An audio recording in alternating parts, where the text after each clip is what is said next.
Good morning, and thank you for joining me. It's morning here, at least, when I'm recording this. That happy music was some Czechoslovakian, it's Czech folk music. I guess Czechoslovakia was a part of the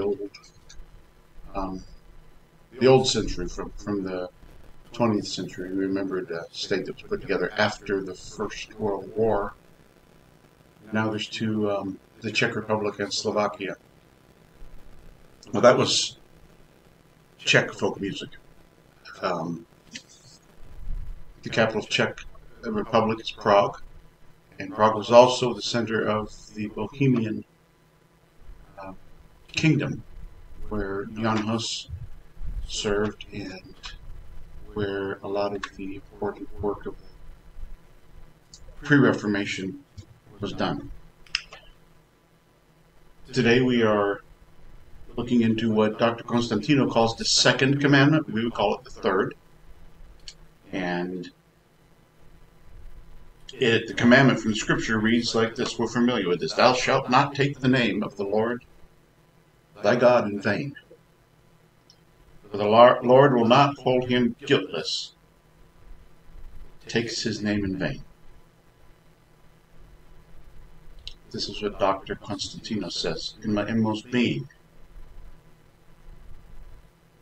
such my mode of speech could not be better. As in my heart I called you Lord, so I did likewise with my mouth.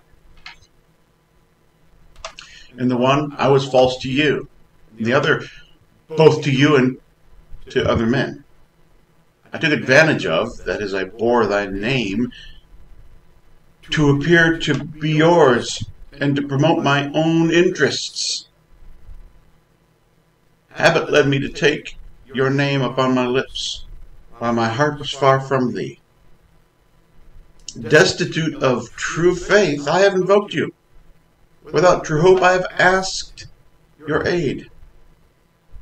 As a light thing, and on light occasions, I have taken your sacred name in vain. My prayers have been fruitless. You have I invoked, and the winds have borne away my sacrifice. For I neither kept faith nor word with you,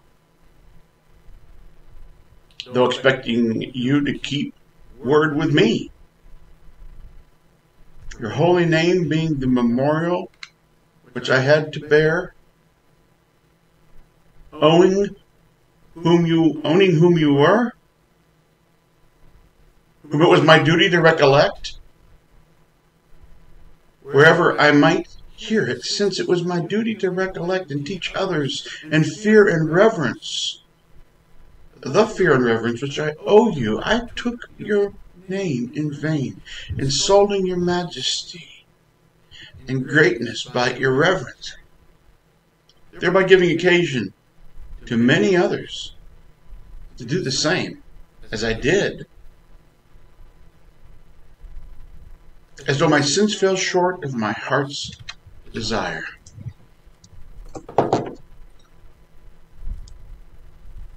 We don't hear a lot of talk today about taking the Lord's name in vain. And I'm not sure that the way we talk about it, when we did talk about it, was entirely accurate. We say, oh my God, and that's taking the Lord's name in vain. I'm pretty sure that the Lord's name in the commandment against taking the Lord's name in vain relates more directly to the holy name of God that he gave to Moses on the mountain. But having said that,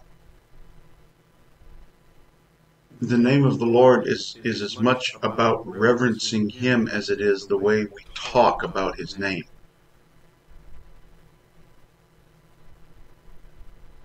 And it is treating him as if he is something other than real and present and imminent.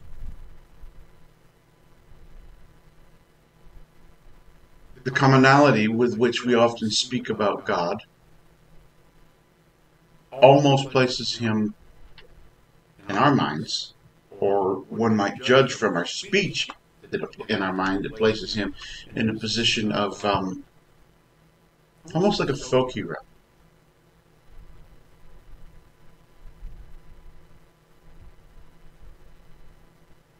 I pray God would impress on you and impress on me the absolute holiness of God, the utter awfulness, when I say awful, not in a terrible sense, but in the sense of inspiring awe and wonder, and His absolute immanence. He is present. He is with us. He sees and He knows. This is at the same time thrilling and terrifying,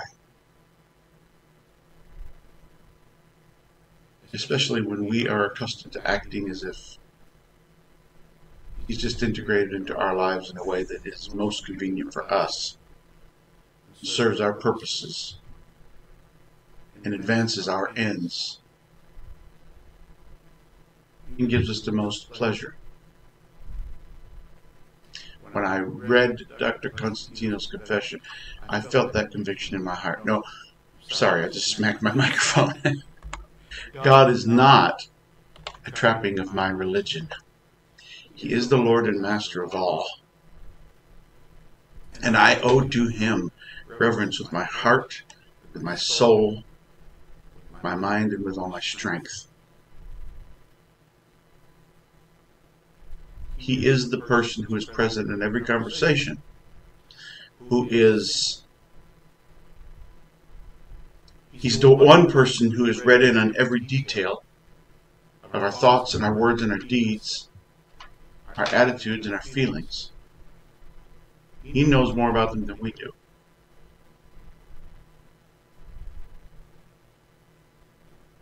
That should inspire deep awe and reverence in the way we talk to each other, the way we talk about Him. And I would ask you, based on our knowledge of the commandments, and on Dr. Constantino's brutal but beautiful confession, as you contemplate, again, ask God to search your heart and show you the state of your heart before Him, not just the words of His name, but in as much as His name invokes His presence or recognizes His presence, that He is here. Not that I have invoked Him and now He can be here, but that He is here, that He would guide you and me in the way we speak about Him and the way we witness to Him.